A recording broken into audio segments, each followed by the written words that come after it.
कुछ क्वेश्चन पूछेंगे, वो खुद के अनुभव के आधार पे हैं, वो टीम वाइज ही पूछे जाएंगे। सबसे पहले मैं राजश्री टीम से पूछूंगी, केवल मैं ही सही हूँ, इस विचारधारा से जीवन में क्या नुकसान हो सकता है? क्या होता है कि हम संगठन में सही नहीं चल पाते, परिवार में सही नहीं चल पाते, ना ही लौकिक रूप से ना ही अलौकिक रूप से।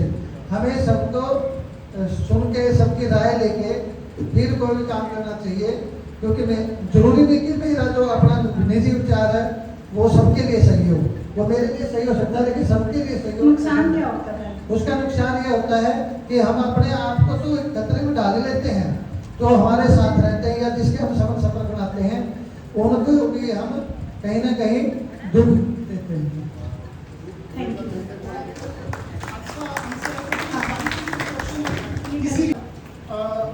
हम जो हमारा अगला क्वेश्चन है वो फरिश्ते किन से है, हीरा बहन और अंग्रेजों बहन से। आपके लिए क्वेश्चन है, आत्मा के 7 गुणों में से आपको सबसे अच्छा गुण कौन सा लगता है और क्यों? आत्मा के 7 गुणों में से आपको सबसे अच्छा गुण कौन सा लगता है और क्यों? हाँ जी, आत्मा के जो परमपिता परमात्मा ने बताया कि आप एक आत्मा हो, तो आत्मा के 7 गुण हैं और 7 गुणों में से हमें 7 ही गुणों को बराबर लेकर चलना है। लेकिन हम लौकिक जीवन में जीते हुए क्या होता है, कोई गुण ऊपर हो जाता है और कोई गुण नीचे हो जाता है। तो मुझे सबसे ज्यादा गुण दया का, मुझे रहम आता है इस लौकिक दुनिया में। जब अपने खेल ये दिखाते हैं और परमपिता परमात्मा ने हमें जो खेल दिया है, हम अपना खेल खेलते हुए जब हम लौकिक दुनिया को देखते हैं तो मुझे तो बहुत ही रहम आता है कि कब ये उस परमपिता परमात्मा को पहचानेंगे और कब परमात्मा के सहयोगी बनेंगे और कब ये परमात्मा के साथी बनकर उस परमपिता परमात्मा के साथ परम धाम में जाकर सुख और शांति से रहेंगे। ओम शांति। तो अभी गुण है ये, पर आत्मा के हीरा बहन थोड़ा एक्सप्लेन करें। जैसे आत्मा के 7 गुण हैं, ज्ञान, पवित्रता, शांति, प्रेम, सुख, आनंद और शक्ति। वास्तव में सभी इंटरकनेक्टेड हैं। अगर मैं ज्ञान स्वरूप हूँ तो मैं परम पवित्र भी हूँ, मैं शांत स्वरूप भी हूँ, और फिर रूहानी प्रेम जागृत होता है, फिर सुख की अनुभूति होती है, फिर खुशी में रहने लग जाती है आत्मा और शक्तिशाली बन जाती है। तो ज्ञान स्वरूप आत्मा, ज्ञान स्वरूप आत्मा का टीम को सबसे अच्छा लगता है। और अब अगला था ओम शांति। मुझे ज्ञान में कई वर्ष हो चुके हैं और जैसे ही मैं बाबा का बनी, बाबा के ज्ञान की गहराई, मतलब ये ज्ञान बहुत गहरा है। शायद हम मतलब अगर इसको समझे तो इसकी बहुत गहराई है। कई बार हम सोच लेते हैं, मतलब अपना थोड़ा भी पुरुषार्थ करते हैं, हम सोचते हैं हम बहुत आगे चले गए या कुछ भी ऐसा, लेकिन अगर हम इसको गहराई से समझे तो इसकी बहुत गहराई है। और जब से मैं ज्ञान में जैसे जैसे मैं हर सेकंड और हर दिन कुछ ना कुछ नया सीखने के लिए मतलब अपना अंदर से प्रयास करती रहती हूँ कि मुझे हर दिन कुछ ना कुछ नया सीखना है और अंत तक सीखना है।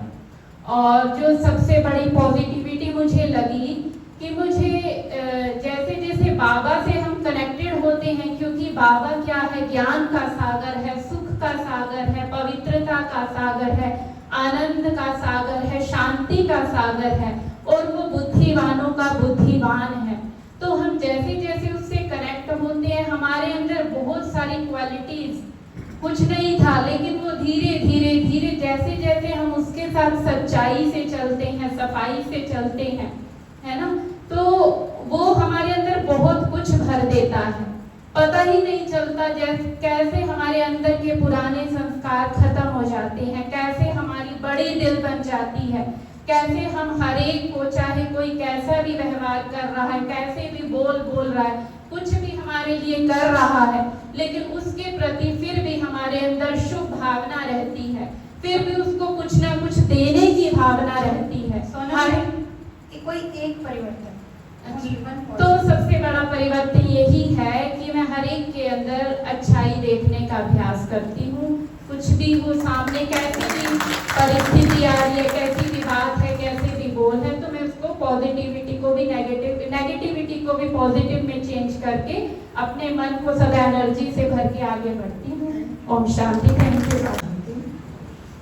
जब से ज्ञान में आए हैं, पहले तो ज्ञान में ऐसे ही आए, मुरली सुनी, धीरे धीरे धारणा होनी शुरू हुई, लेकिन जो सबसे अच्छा पॉइंट, धारणा स्वरूप सकारात्मक परिवर्तन, अपने अंदर मन में झांक कर अपने अंदर की कमियों को दूर करने का प्रयास करना जितना हो सके, क्योंकि हम स्वयं सुधरेंगे।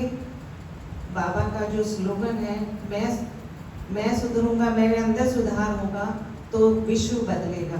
जग का परिवर्तन तभी होगा जब हम अपने अंदर स्वयं में सुधार करेंगे। इसी का प्रयास, इसी के लिए मैं प्रयासरत रहती हूँ। जो आत्मा के साथ गुण है वो मिलते हैं, देवताओं से गुण नहीं मिलते। केवल एक सुप्रीम अथॉरिटी है, वही हमें पतित से पावन बनाता है। देवताएं पतित से पावन नहीं बनाते। ओम शांति। इसी बात को थोड़ा आगे बढ़ाते हुए गीता में बिल्कुल क्लियर लिखा है, हे अर्जुन, साधु संत महात्मा ऋषि मुनि जितने भी संसार में हैं, और यहाँ हम ये समझें चाहे भले सबसे श्रेष्ठ आत्मा श्री कृष्ण है, और अंत में जितने अंत तक गुरु गोसाई बहुत आए, बहुतों ने ज्ञान दिया, लेकिन परमपिता परमात्मा कहते हैं वो खुद भी अपना कल्याण नहीं कर सकते, उनका कल्याण करने के लिए भी मुझे आना पड़ता है।